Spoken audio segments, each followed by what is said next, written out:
Now tell me if the presentation is visible to you.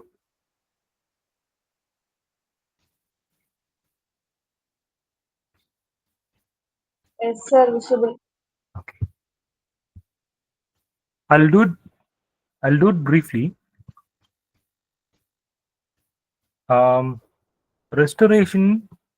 ரெஸ்டரேஷனுக்கு முன்னாடி இங்கிலாந்துல என்ன நடந்துச்சுன்னா, ஒரு around 16+2 18 years of commonwealth period. அதுக்கு முன்னாடி சார்ல்ஸ் ஃபர்ஸ்டோட ரூல். அதுக்கு முன்னாடி ஜேம்ஸ் ஃபர்ஸ்டோட ரூல். அதுக்கு முன்னாடி எலிசபெத் செகண்டோட ரூல். இப்படிதான் நம்ம குரோனாலஜி பார்க்குறோம். எலிசபெத் ஃபர்ஸ்ட்க்கு வந்து ஹேர் கிடையாது. ஸோ ஸ்காட்லாண்டோட கிங் ஜேம்ஸ் ஃபர்ஸ்ட் அவங்களோட லீகல் த்ரோனா அனௌன்ஸ் பண்ணிடுறாங்க. அவர் இங்கே வந்து ரூல் பண்ணுறாரு. It was a pleasant era for England. James ஃபர்ஸ்டோட டைம் வந்து it was a very pleasant era, as similar to Elizabeth first. In fact Elizabeth ஃபர்ஸ்டோட டைமை விட ஜேம்ஸ் ஃபர்ஸ்டோட டைம் வந்து ரொம்பவே ஒரு ஃப்ளரிஷிங்கான ஒரு ஏஜாக தான் இருந்திருக்கு. ரீசன் என்னன்னா, Elizabeth first was a bit rude than any other rulers ruled England. Okay, then James ஃபர்ஸ்டோட டைம்லயே இந்த பொலிட்டிக்கல் பார்ட்டிஸ் எல்லாம் அங்கே, ஐ மீன் பொலிட்டிக்கல் ஃபிகர்ஸ் எல்லாம் இங்கிலாந்துல இருந்தவங்கலாம் ஒரு மாதிரி ஒரு அஜிடேஷன்லேயே இருந்துகிட்டே இருக்காங்க.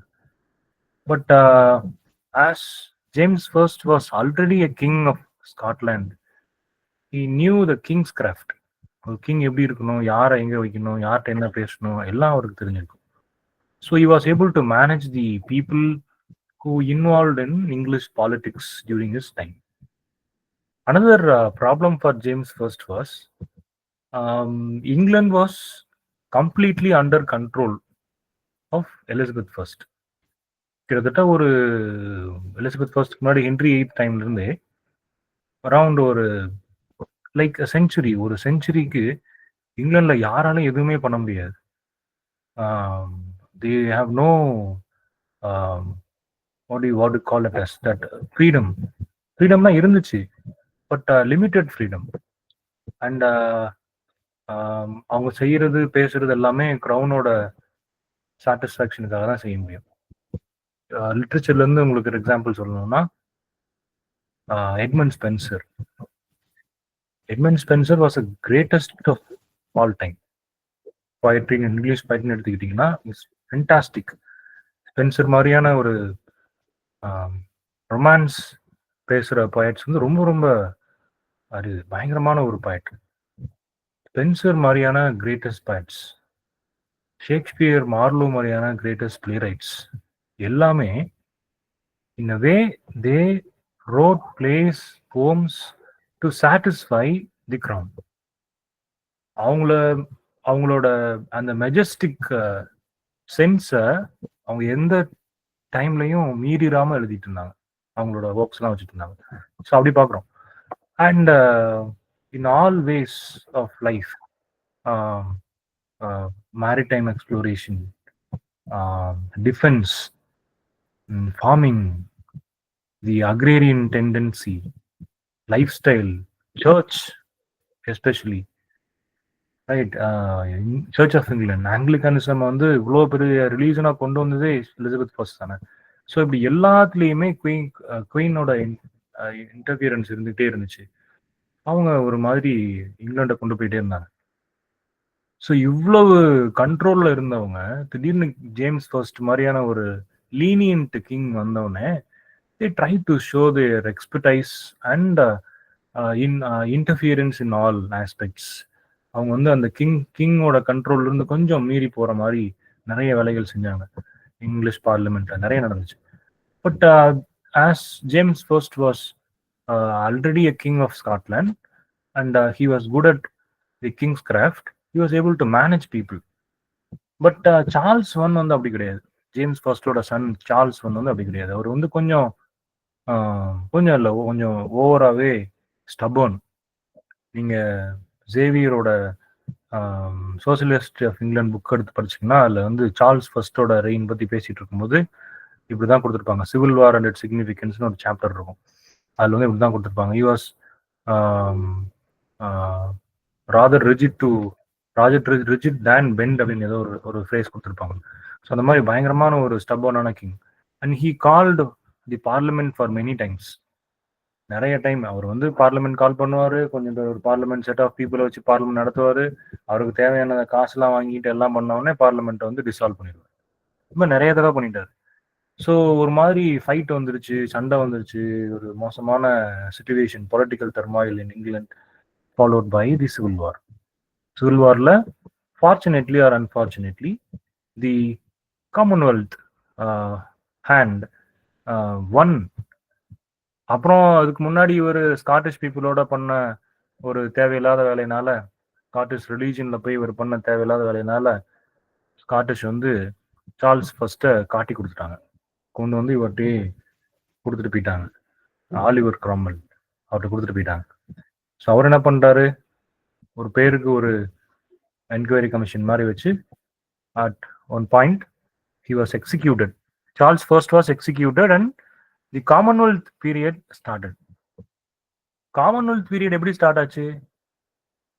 பிரிஸ்பைட்டேரியன்ஸோட ஆதிக்கம் இங்க இங்கிலாந்து பார்லிமெண்ட்ல ரொம்பவே ஜாஸ்தி ஆச்சு. Because Oliver Cromwell was presbyter. Okay, நிறைய ஆட்கள்லாம் வச்சு ஒரு மாதிரி பார்லிமெண்ட்லாம் ரன் பண்ணாங்க. ஒரு 16 இயர்ஸ் அவர் வந்து நல்லா ரூல் பண்ணாரு. அதை இன்னொரு ஏஜா என்ன சொல்லுவோம், பியூரிட்டன் எரான்னு சொல்லுவோம். இந்த பியூரிட்டன் எரால என்ன பண்ணாங்க, Puritans and Roman Catholics were the most or highly suppressed people since Elizabeth first. Henry VIII start பண்ணிட்டார் சர்ச் ஆஃப் இங்கிலாண்ட. அதுக்கப்புறம் நிறைய ரீசன்ஸ்னால கொஞ்சம் கொஞ்சமா இங்கிருந்து பீப்புள் மைக்ரேட் ஆகி போக ஆரம்பிச்சாங்க. அப்படி ஒரு மாதிரி ரிலீஜன்லாம் நிறைய ஸ்ப்ரெட் ஆச்சு ஆரம்பிச்சிச்சு. எலிசபெத் ஃபர்ஸ்ட் வந்தோடனே ஆங்கிலிக்கானிசம் நிறைய இதெல்லாம் கொண்டு வந்துட்டாங்க. அப்போ ரோமன் கேத்தலிக்ஸாவே இருந்தவங்களும் அவங்க சப்ரஸ் பண்ணாங்க. கொஞ்சம் பேர் என்ன பண்ணாங்க, ஆங்கிலிக்கன் சர்ச்சில் ஒன்றும் பெருசா இல்லையே, அங்கே வந்து பெரிய ஃபெய்த்லாம் ஒன்றும் இல்லையே, இப்போ இதுல இருந்து நாங்கள் வெளியில போகவும் விரும்பல, புதுசா சர்ச்சஸ் ஆரம்பிக்கவும் விரும்பல, we want to make reform in the church அப்படின்னு சொன்னவங்க தானே பியூரிட்டன்ஸ். அவங்களும் ரொம்ப சப்ரஸ் ஆனாங்க. இப்போ நீங்க மில்டன், பனியன் எல்லாமே பியூரிட்டன்ஸ் தான். ஒரு just imagine if they were not Puritans, imagine the greatness of their poetry would have been. எப்படி எந்த அளவுக்கு போயிருக்கும். அவங்க பியூரிட்டனா சப்ரஷன் சுச்சுவேஷன்ல இருந்த போதே அவங்களால இவ்வளவு கிரேட் poetries கான்ட்ரிபியூட் பண்ண முடிஞ்சுச்சுன்னா, ஒருவேளை இல்லாம இருந்திருந்தாலோ அல்லது அவங்களுக்கான freedom இருந்திருந்தாலோ we couldn't imagine the result. எப்படி இந்த அளவுக்கு போயிருப்பாங்க நமக்கு தெரியாது. Okay, that's a part, another story. So இப்போ will come back to the point. இப்போ இந்த 16+2 ஆலிவர் கிராம்வெல்க்கு அப்புறம் அவரோட son Richard Cromwell 2 years rule பண்றாரு. he was very weak king. So அதனாலதான் அந்த பார்லிமெண்ட்ல எல்லாரும் என்ன முடிவு பண்ணிட்டாங்க, இல்ல English should be rule by the heir blood அந்த மாதிரி வரணும்னு சொல்லி தான் சார்ல்ஸ் ஃபர்ஸ்டோட சன்னை தேடி கண்டுபிடிச்சு சார்ல்ஸ் செகண்டை கூட்டிட்டு வந்து இங்கிலாண்டை ரூல் பண்ண கூட்டிட்டு வந்தாங்க. ஸோ இந்த 18 yearsல எஸ்பெஷலி இந்த first 16 years of Puritan rule எல்லாத்தையும் க்ளோஸ் பண்ணிட்டாங்க. ரைட், எல்லாத்தையுமே க்ளோஸ் பண்ணிட்டாங்கன்னா தியேட்டர்ஸ் க்ளோஸ் பண்ணிட்டாங்க, பாஸ்ட் டைம்ஸ் கிடையாது, எக்ஸ்ப்ளோரேஷன் கிடையாது, வார் கிடையாது, பெருசா பப்ளிகேஷன்ஸ் கிடையாது, போயட்ரி கிடையாது, பெரிய ஆர்ட் ஃபார்ம்ஸ் எல்லாம் ஒன்றும் கிடையாது. நீங்க என்ன பண்ணணும், ப்ரேயர் பண்ணணும். எல்லாம் ஏதாவது எழுதுறீங்களா, ஹிம்ஸ் எழுதுங்க, வேற ஏதாவது எழுதுறீங்களா, பைபிள் ஸ்டோரிஸ் எழுதுங்க. இதே தான் இருந்துச்சு. இல்லை, ஒரு இவாஞ்சலிக்கல் மிஷன் மாதிரி இந்த 16 years கொண்டு போயிட்டு இருந்தாங்க. And people were bored of it. ஓரளவுக்கு மேல எவ்வளவு நேரம் சர்ச்சில் உட்காந்து ப்ரேயர் பண்ணிக்கிட்டே இருப்பீங்க, ரைட்? ஓகே, இதெல்லாம் மாறி சார்ல்ஸ் செகண்ட் வந்தோடனே ஒரு பெரிய ரிலாக்ஸேஷன் கிடைச்சிச்சு. பார்லிமெண்ட்ல இருந்தவங்களுக்கு மட்டும் கிடையாது, it is for everybody. The pleasure or the relaxation was observed by the entire England. ஒரு பெரிய ரிலாக்ஸேஷன் கிடைச்சிச்சு. So Charles two by name the Merry Monarch restored the throne after many years of exile during the Puritan Commonwealth. So the years of his reign are known as English history as the restoration period. Charles second வந்து என்ன பண்ணாரு, எதெல்லாம் அவரோட அப்பா காலத்துல அதுக்கு முன்னாடி இங்கிலாந்துல இருந்துச்சோ, எதையெல்லாம் பியூரிட்டன் டைம்ல க்ளோஸ் பண்ணாங்களோ, ஸ்டாப் பண்ணாங்களோ, ஃபர்பிட் பண்ணாங்களோ, அதை எல்லாத்தையும் ஒரு எக்ஸ்ட்ரா அப்டேட்ஸோட புதுசா ரீஸ்டோர் பண்ணாரு. ஸோ இந்த ரீஸ்டோர் பண்ண டைம் தான் நம்ம ரெஸ்டோரேஷன் படிக்கிறோம், ரெஸ்டோரேஷன் பீரியட்னு படிக்கிறோம். இட் வாஸ் அ மெரி மொனார்க் சொன்ன மாதிரி. Right. On 4th April 1660 Charles second issued the declaration of Breda. அதுல இருந்து தான் அது எல்லாமே அந்த அந்த ரீஸ்டோரேஷனோட ஃபேக்ட்ஸ் எல்லாமே, ஐ மீன் ரீஸ்டோரேஷனோட எலமெண்ட்ஸ் எல்லாமே கொஞ்சம் கொஞ்சமா வர ஆரம்பிச்சு.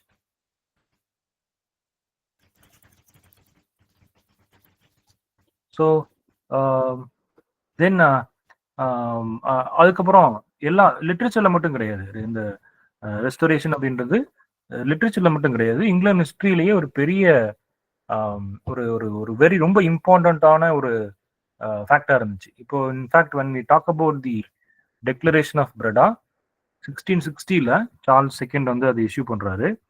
அது ஒரு ஒரு ஒரு ரிப்பப்ளிகன் ரூல் ஆஃப் அப்படின்னு வந்துச்சு. ஒரு ரிப்பப்ளிகன் ரூல் அப்படின்னு சொல்லி அது கேட்டகரைஸ் பண்றாங்க. இதுல வந்து நிறைய பேருக்கு பனிஷ்மெண்ட் கொடுக்குறாரு. யாரெல்லாம் அவரோட அப்பாவோட டெத்துக்கு ரீசனா இருந்தாங்களோ அவங்கள கொஞ்சம் பேரை பனிஷ் பண்றாங்க, கொஞ்சம் பேரை எக்ஸைல் பண்ணிடுறாங்க, அப்புறம் கொஞ்சம் பேரை வந்து மன்னிச்சு விட்டுறாங்க. ஸோ இந்த மாதிரிலாம் நிறைய இருந்துச்சு. அப்புறம் ரிலீஜியஸ் டாலரேஷன் பத்தி பேசினாங்க. People were Charles second when he took the throne he promised people for religious toleration, which means people can follow any religion that they want. They don't need to be strictly Anglican. இருக்கணும்னு அவசியம் கிடையாது, எது வேணா இருந்துக்கலாம்னு சொல்லிட்டாங்க. நிறைய land டிஸ்பியூட்ஸ்லாம் இருந்துச்சு, இந்த ownership of லேண்ட்ல நிறைய டிஸ்பியூட்ஸ்லாம் இருந்துச்சு, அதெல்லாம் கொஞ்சம் சார்ட் அவுட் பண்ணாரு. தென் ஆர்மியில இருந்தவங்களுக்குலாம் சேலரிலாம் கொடுக்காம அரியர்ஸ் மாதிரி நிறைய வச்சிருந்தாங்க, அதெல்லாம் கொஞ்சம் இது பண்ணாரு, ஃப்ரீ பண்ணி கொடுத்தாரு. நிறைய பொலிட்டிக்கல் காம்ப்ரமைஸ் பண்ணிக்கிட்டாரு. ரைட். ஸோ இது எல்லாமே அந்த டெக்ளரேஷன் ஆஃப் பிரெடால நம்ம பார்க்குற ஐடியாஸ். தென் கொஞ்சம் கொஞ்சமா லிட்ரேச்சர்லையும் இந்த ரெஸ்டோரேஷன் ஃபேக்ட் வர ஆரம்பிச்சிச்சு. இப்போ இந்த மொத்த ரெஸ்டோரேஷன் பீரியட்லயே ரொம்ப ஒரு குளோரியஸான ஆர்ட் ஃபார்மா எது இருந்துச்சு அப்படின்னா ட்ராமா. ரைட். ட்ராமா. ஏன் ட்ராமா அப்படின்னா தியேட்டர்ஸை 1660ல ரீஓபன் பண்ணாங்க. அந்த ரீஓபன் பண்ண தியேட்டர்ஸ் எப்படி இருந்துச்சுன்னா it was entirely different from the theatres which were before the Puritan era. இப்போ க்ளோஸ்டு தியேட்டர் வந்துச்சு. ஆர்டிஃபிஷியல் லைட்ஸ் வச்சாங்க, கேண்டில் லைட்ஸ் யூஸ் பண்ணி ஆர்டிஃபிஷியல் லைட்ஸ் கொண்டு வந்தாங்க.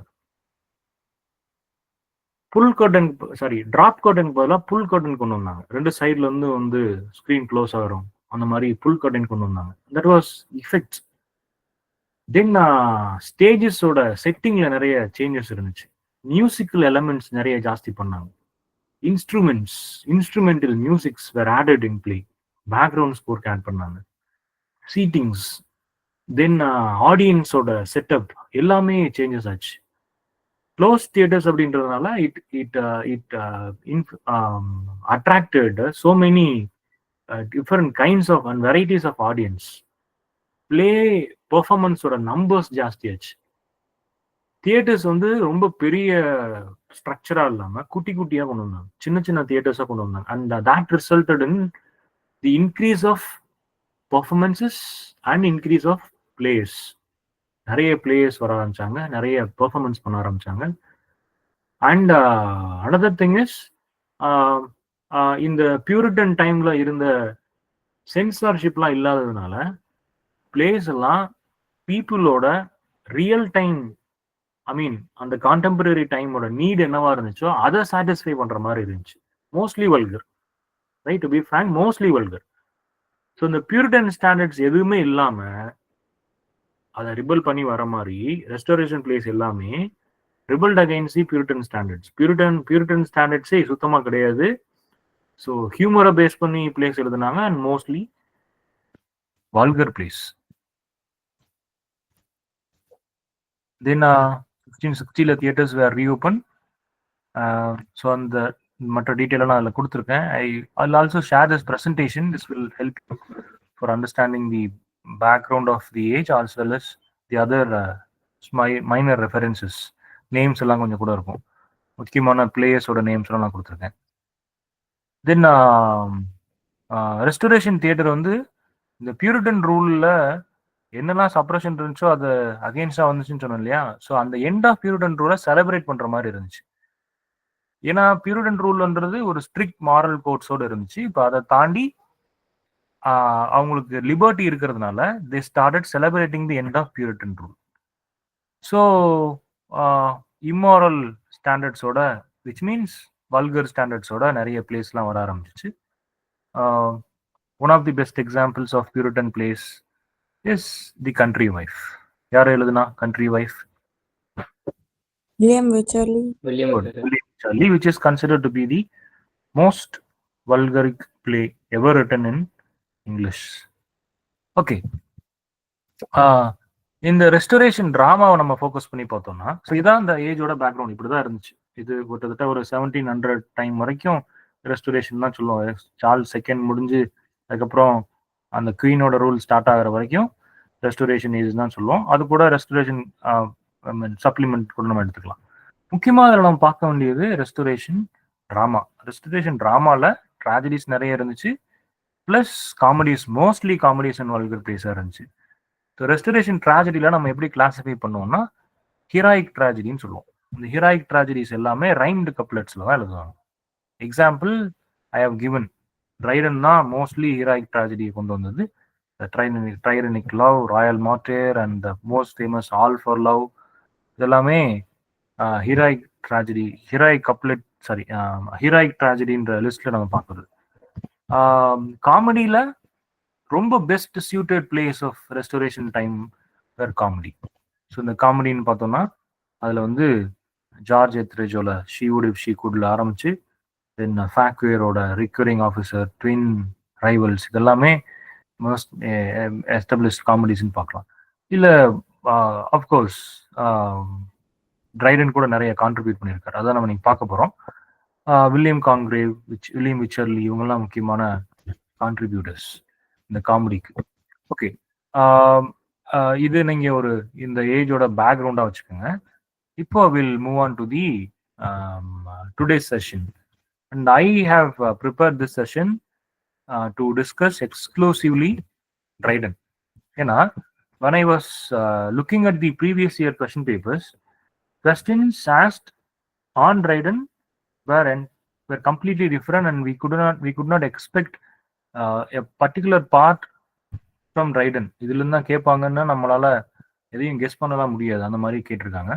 And when we talk about Dryden, ஒரு ஒரு ட்ரூ லிட்டரரி எசன்ஸ் நம்மளால அதில் ஃபீல் பண்ண முடியும். Because Dryden is one of the greatest literary figures of all time, and another thing is his contribution is overwhelming, ரொம்ப ஜாஸ்தி. எல்லா ஃபீல்ட்லையுமே நம்ம ட்ரைடனோட கான்ட்ரிபியூஷன் பார்க்க முடியும் லிட்ரேச்சரில். So I thought I could dedicate one session for Dryden and will also discuss some other elements when we talk about Dryden. நீங்கள் எல்லாத்தையும் சேர்த்து ஒரு ஒரு ஒரு கொலாபரேட்டிவ் நோட்ஸாக நீங்கள் எடுத்து வச்சுக்கோங்க. Maybe at the end of the session, I will share this presentation to you. But anyhow, I will also include some of the detail which are not mentioned in the presentation. So please take notes. So Dryden-oda age in பார்த்தோம்னா 1631 இருந்து 1700 வரைக்கும். He was the first poet laureate. In 1668, he was appointed as the poet laureate. இங்கிலாண்டோட first poet laureate வந்து Dryden. ஒரு set எக்ஸாம்ல இது வந்து ஒரு கொஸ்டின். ஓகே, இந்த ரெஸ்டோரேஷன் டைம்ல இருந்த லிட்ரேச்சர்ல ஒரு டாமினேட்டிங் ஃபிகரா இருந்தது யாருன்னா ட்ரைடன். அப்படிதான் நம்ம பார்க்கணும். ஒரு சின்ன ஒரு ரெஃபரன்ஸ், இது விக்கிபீடியாலேருந்து எடுத்தது தான், பட் ஐ தாட் ரொம்ப இன்ட்ரெஸ்டிங்காக இருக்கும்னு நினச்சி நான் கொடுத்தேன். வால்டர் ஸ்காட் அவர் வந்து ட்ரைடன் என்ன சொல்றாருன்னா க்ளோரியஸ் ஜான் அப்படின்னு சொல்றாரு. அண்ட் நீங்க இங்கிலீஷ் ஹிஸ்டரியில எஸ்பெஷலி லிட்ரேச்சர் ஹிஸ்டரியில பாத்தீங்கன்னா, ஹிஸ்டரி ஆஃப் இங்கிலீஷ் லிட்ரேச்சர்ல நிறைய ரைட்டர்ஸ் ட்ரைடனை ப்ரைஸ் பண்ணுவாங்க, ட்ரைடனை வந்து மாடலா எடுத்துக்குவாங்க. நிறைய ரைட்டர்ஸ் ட்ரைடனை கிரிட்டிசைஸ் பண்ணுவாங்க. ரொம்ப highest criticism on Dryden, heavy கிரிட்டிசிசம்னு யார் கொடுத்தான்னா வேர்ட்ஸ்வொர்த் வந்து ட்ரைடன் பத்தி பேசும்போது ரொம்ப சீரியஸாவே இவரை கிரிட்டிசைஸ் பண்றாரு.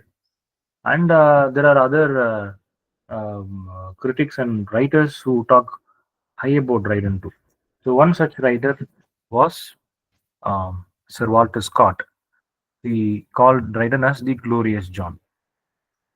Okay, let us not talk much about his biography. We'll move on to the content. Okay, Dryden எப்படி பார்க்குறோம்? ஒரு இங்கிலீஷ் போயட், போம்ஸ் எழுதியிருக்காரு, லிட்டரரி கிரிட்டிக்காக எடுத்துக்கலாம். டிரான்ஸ்லேஷன், ஹோமரை முதல்ல யாரு டிரான்ஸ்லேட் பண்ணா இங்கிலீஷ்ல? John Keats. வாட்? பாடன்?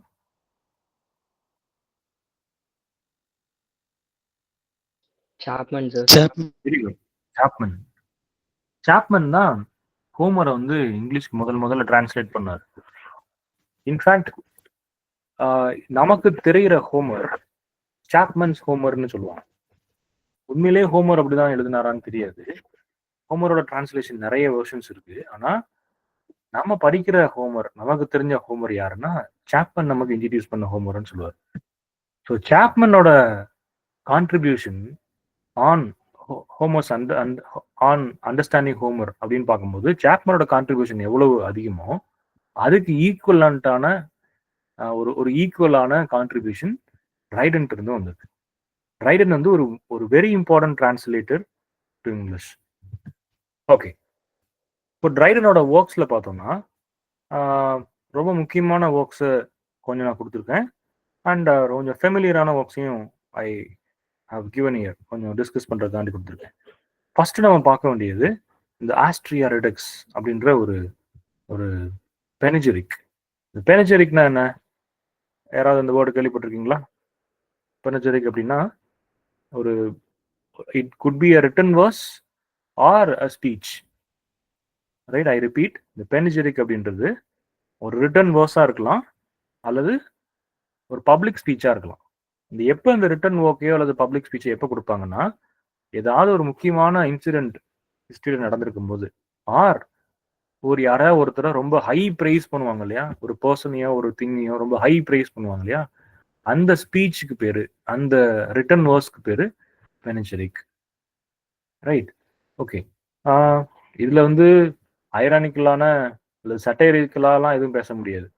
இப்போ ஃபார் எக்ஸாம்பிள் டிமானிட்டைசேஷன் நடந்துச்சு, உடனே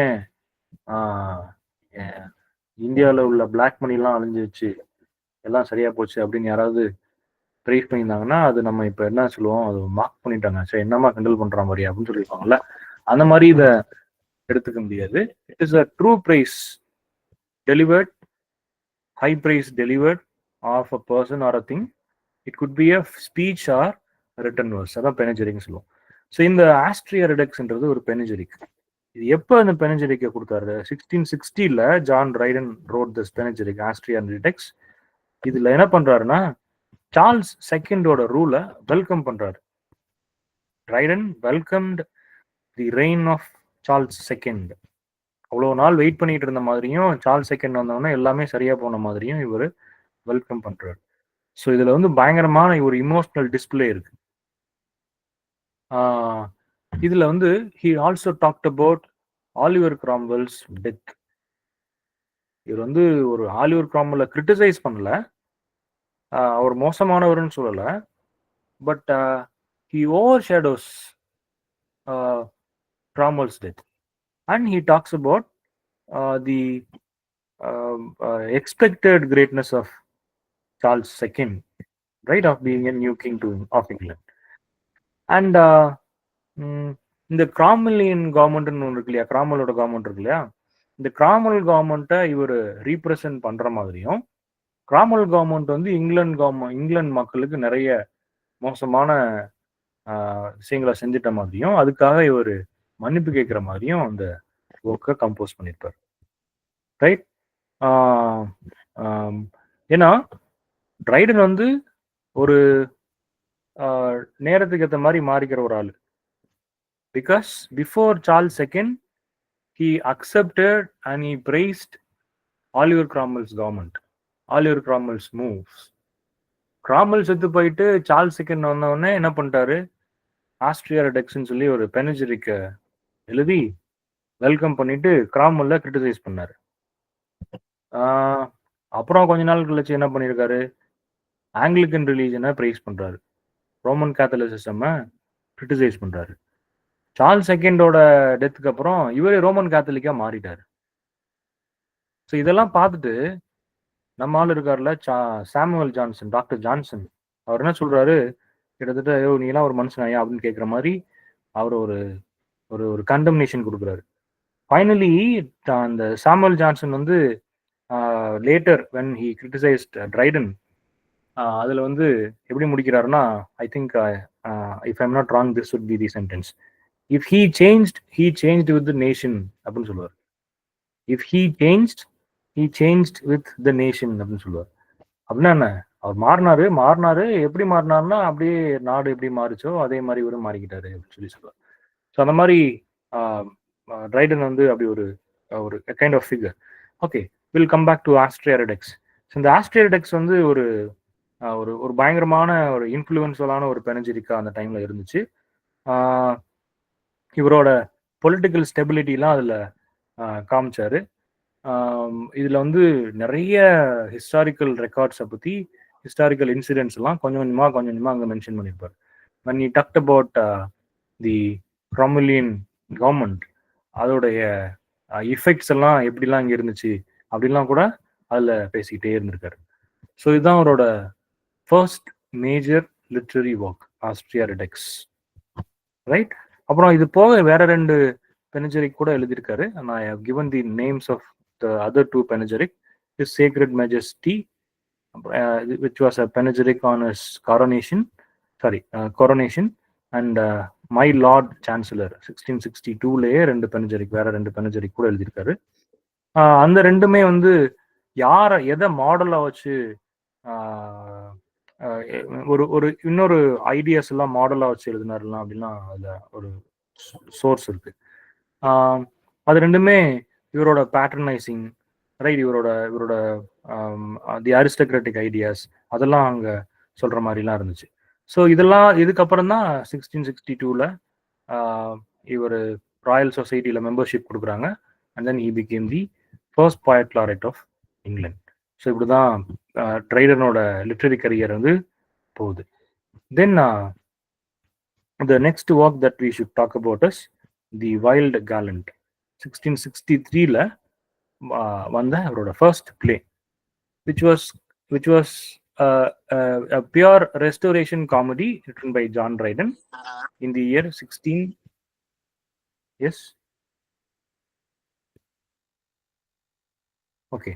நான் 1669 இயர் கொடுத்துருக்கேன். 1669 வந்து பப்ளிகேஷன் இயர், பெர்ஃபார்மன்ஸ் வந்து 1663.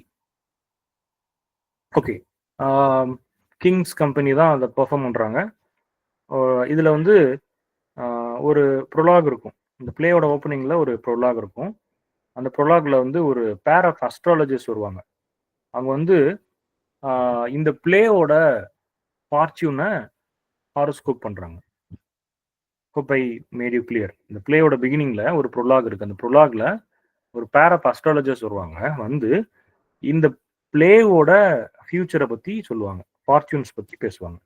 ஸோ அப்படி இந்த பிளேவை ஸ்டார்ட் பண்ணியிருப்பாரு.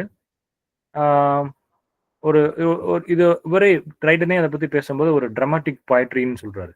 ஸோ அப்படிதான் இதை ஆரம்பிக்கிறாரு. ஸோ வைல்ட் கேலண்ட் வந்து ஒரு வெரி இம்பார்ட்டன்ட் ரெஸ்டோரேஷன் பிளே. இதெல்லாம் ரெஸ்டோரேஷன் பிளேஸ்க்கு, காமெடி பிளே, எஸ்பெஷலி காமெடி பிளேஸ்க்கு இது மாடல்ஸ், ட்ரைடன் கொடுத்த மாடல்ஸ்.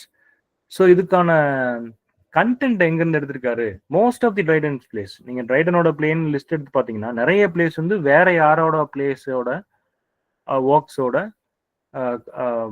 ஐடியாவை அடாப்ட் பண்ண பிளேஸாக தான் இருக்கும்.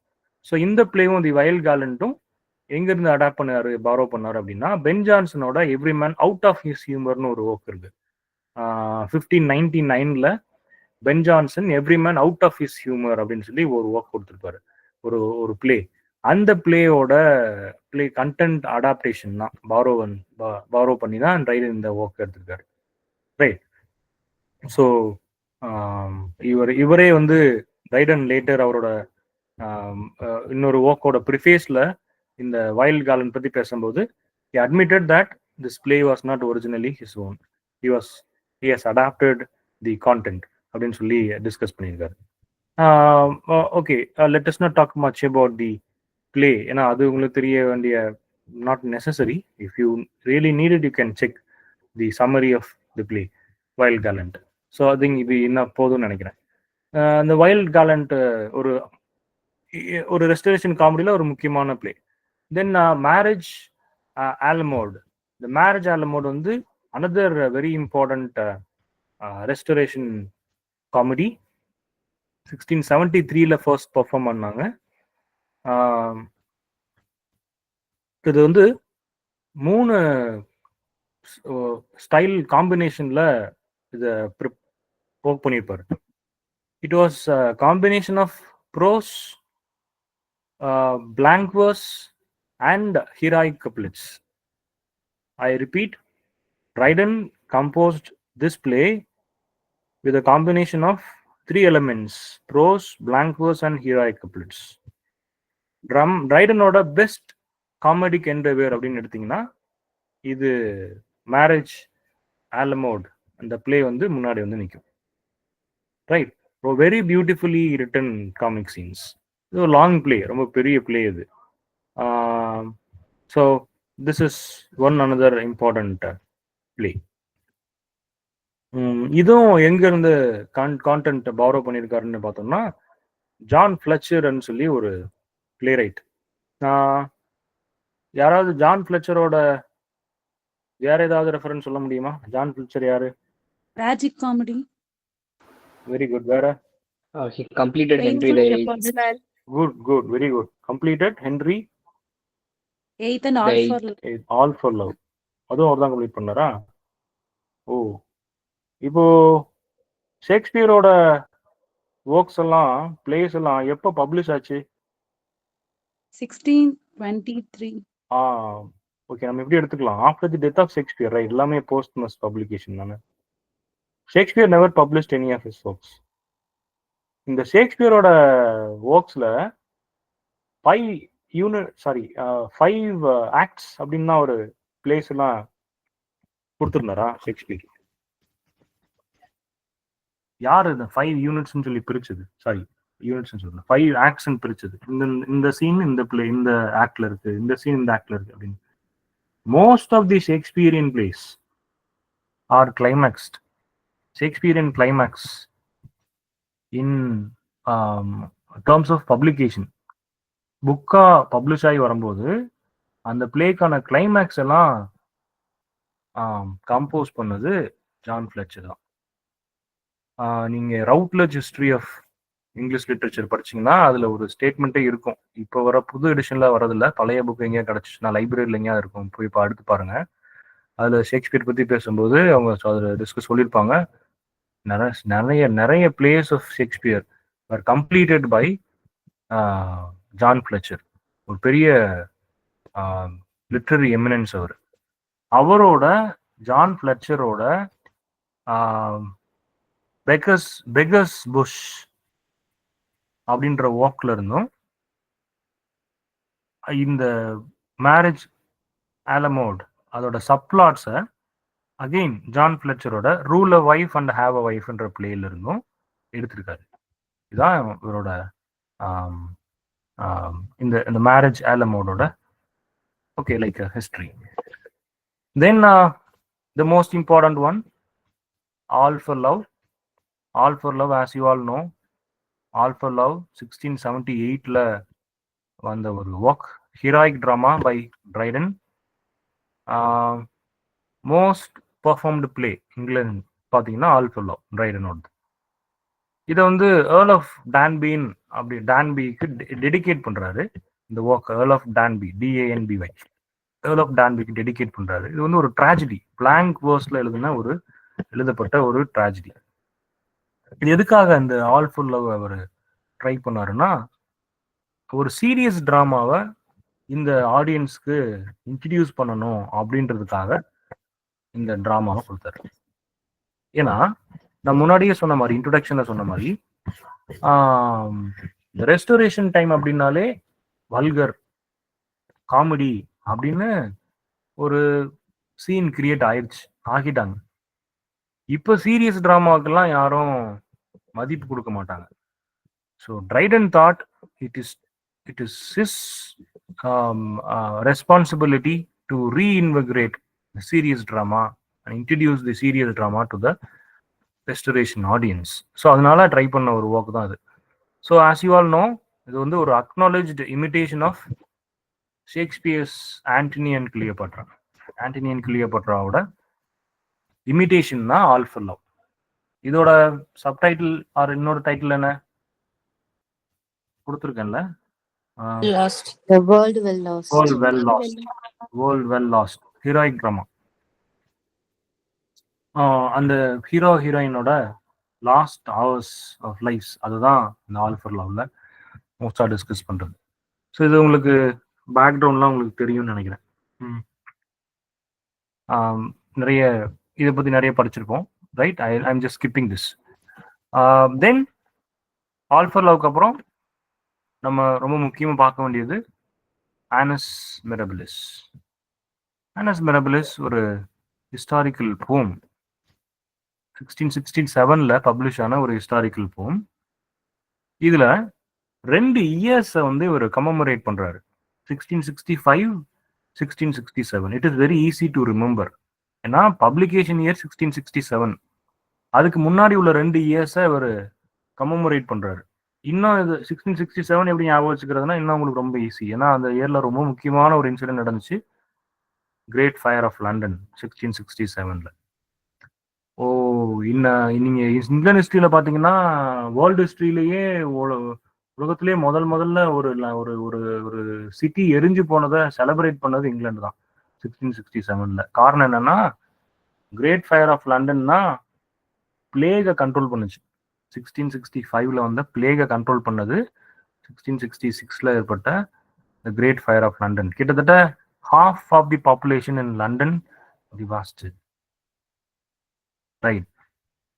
ரைட். ஓகே, இப்போ இந்த இயர்ல 1665, 1666 உள்ள 2 இயர்ஸை அவர் கமமரேட் பண்றாரு. And is calling those 2 years as year of miracles.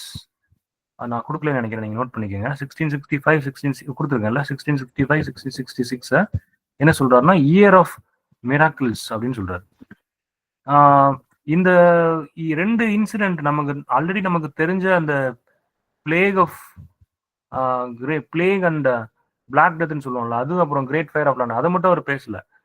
இவர் அந்த இயர்ல உண்மையிலேயே இருந்த ஒரு கிரேட் ஆஸ்பெக்ட்ஸையும் முக்கியமா பேசிட்டு இருக்காரு.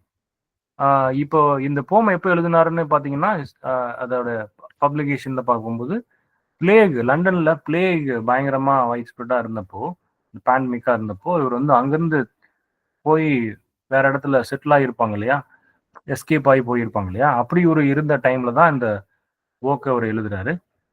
ஸோ இந்த போமோட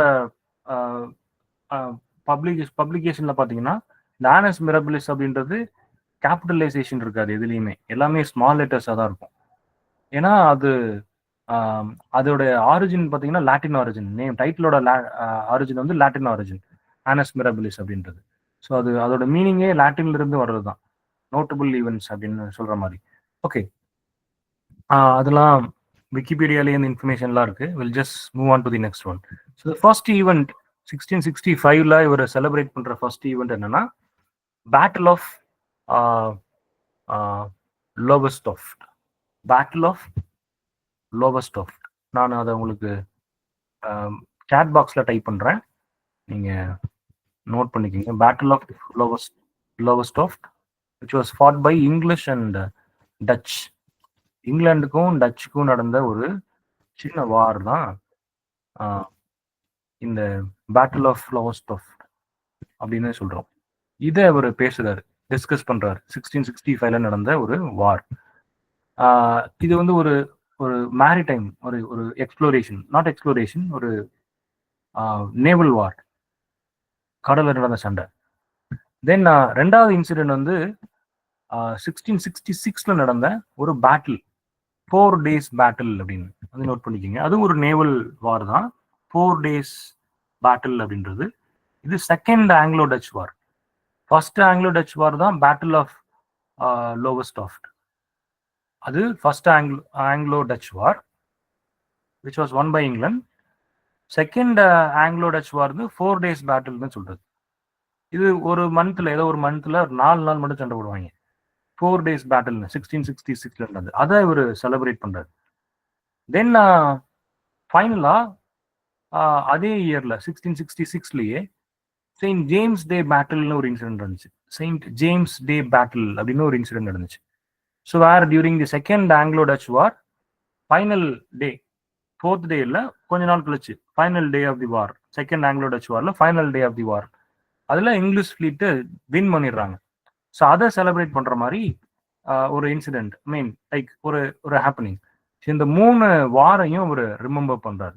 நாட் ஜஸ்ட் ரிமெம்பரிங், கமெமரேட்டிங். அதை வந்து ரொம்ப பெருசா பேசுறாரு. இது ஃபர்ஸ்ட் பார்ட்.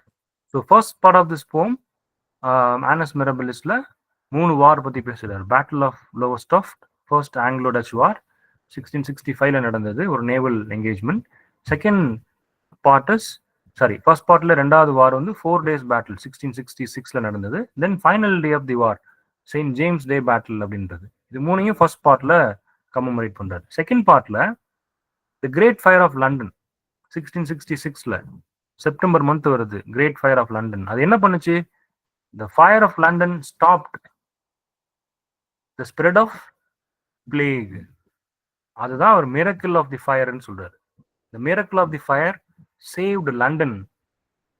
ரெண்டு விஷயம் நடந்துச்சு. ஒன்னு வந்து பிளேக்ல இருந்து தப்பிச்சிச்சு. இன்னொன்னு, Charles second became the king of England. அவர் ப்ராமிஸ் பண்ணிட்டாரு, இங்கிலாந்து உள்ள ஸ்ட்ரீட்ஸ் எல்லாம் ரீபில்ட் பண்றேன், முக்கியமா லண்டன்லன்னு சொல்லி. அதுக்காக கிரேட் ஃபயர்ல நிறைய பில்டிங்ஸ், மானுமெண்டல் பில்டிங்ஸ், அப்புறம் சர்ச்சஸ், முக்கியமான ஸ்ட்ரீட்ஸ் எல்லாம் டெமாலிஷ் ஆயிடுச்சு அப்படின்னு அதை ப்ரைஸ் பண்றாரு. So in fact it helped Charles second to improve the streets of London, இல்லையா? ஸோ அதனால இந்த இன்சிடென்ட்ஸ் எல்லாம் ப்ரைஸ் பண்றது தான் இந்த போம் ஆனஸ் மிரபிலிஸ் அப்படின்றது. அஃப்கோர்ஸ் இதுக்கப்புறம் ரொம்ப முக்கியமாக பார்க்க வேண்டியது தி ட்ராமட்டிக் பயசி, எஸ்ஏ ஆன் ட்ராமட்டிக் பயசி. யாராவது ஒருத்தர் சொல்லுங்களேன், 4 கேரக்டர்ஸ் வருவாங்கல்ல அதில். Crites, Lephidius, Eugenius, and Neander. Great one. So you all no, நீங்கள் நிறைய டிஸ்கஸ் பண்ணியிருப்பீங்க, எல்லாம் மனப்பாடமே பண்ணியிருப்பீங்க ட்ராமட்டிக் பயசி. யார் யார் என்னெல்லாம் பேசுகிறாங்க அப்படின்றதெல்லாம் சொல்லி படிச்சிருப்பீங்க. இதில் ட்ரைடன் யாரு ட்ரைடன்? இந்த 4 Neander. அவர் யாரை ரிப்ரசன்ட் பண்றாரு? Supporting English drama. Supporting English drama, right. So ஒருத்தர் ஒன்னா சப்போர்ட் பண்றாங்க. நியாண்டர் வந்து இங்கிலீஷ் டிராமா சப்போர்ட் பண்றாரு. அவர் தான் Dryden. Okay, you know well about dramatic poesy. Then Aurangzeb அப்படின்னு சொல்லி ஒரு சின்ன பிளே, இதையும் ட்ரைடன் எழுதியிருக்காரு. இந்த ஒரு historic play.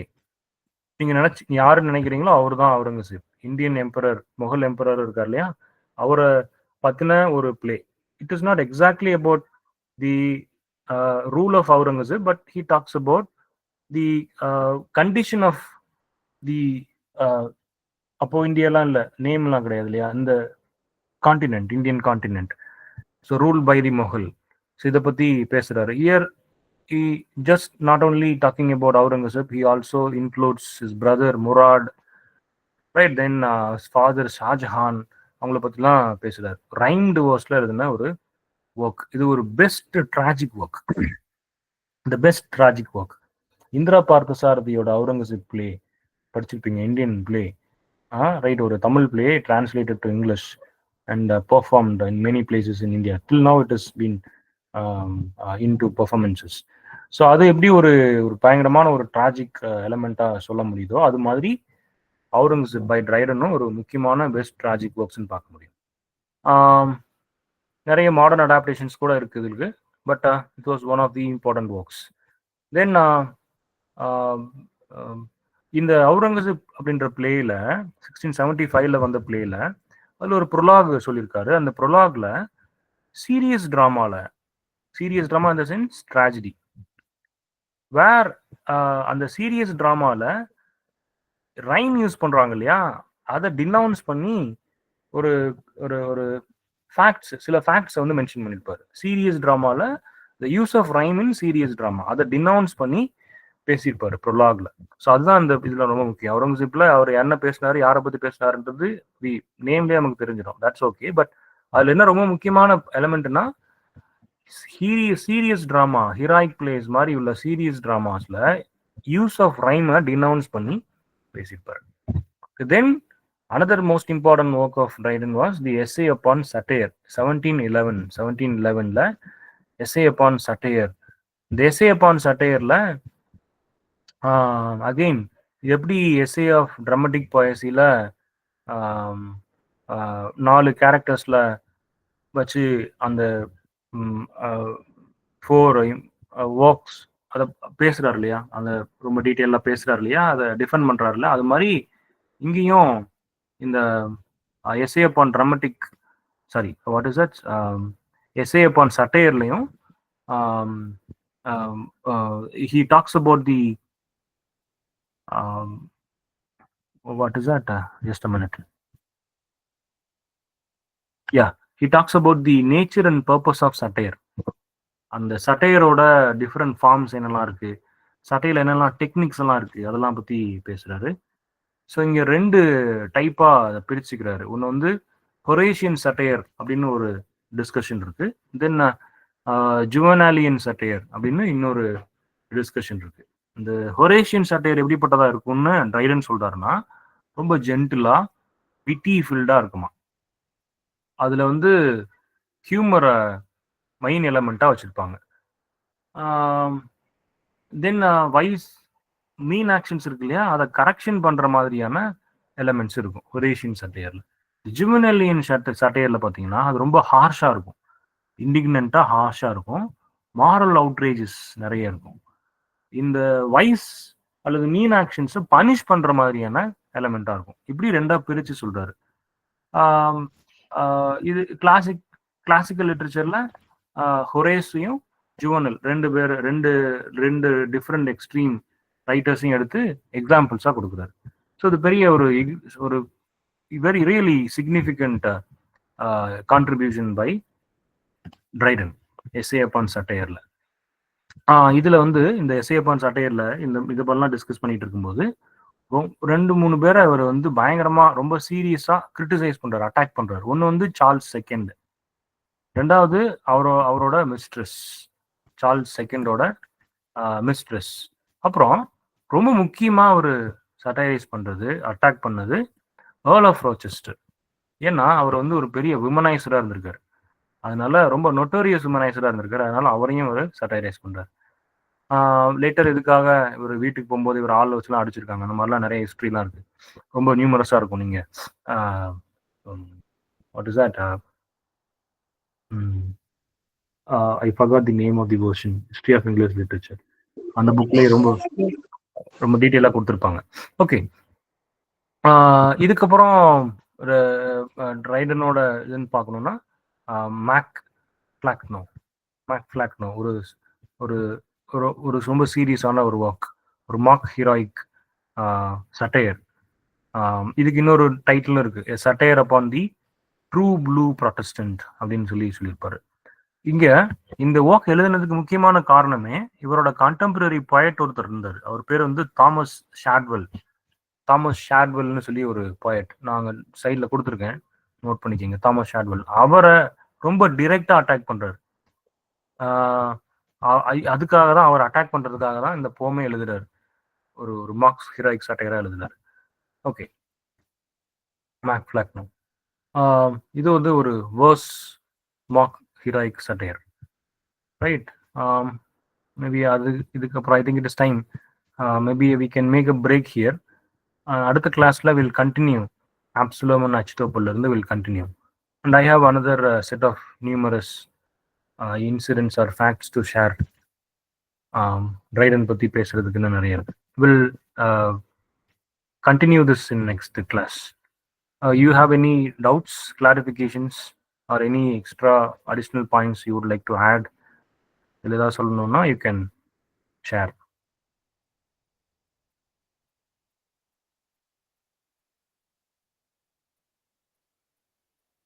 Any clarifications, doubts? Clear? Yes. Yes. Yes, sir. Yes, sir. Someone has a doubt. Sir, யாரா ப்ரௌசிஸ்டர் சொன்னீங்களா சார்? அவங்க நேம் என்ன சார்? Just a minute.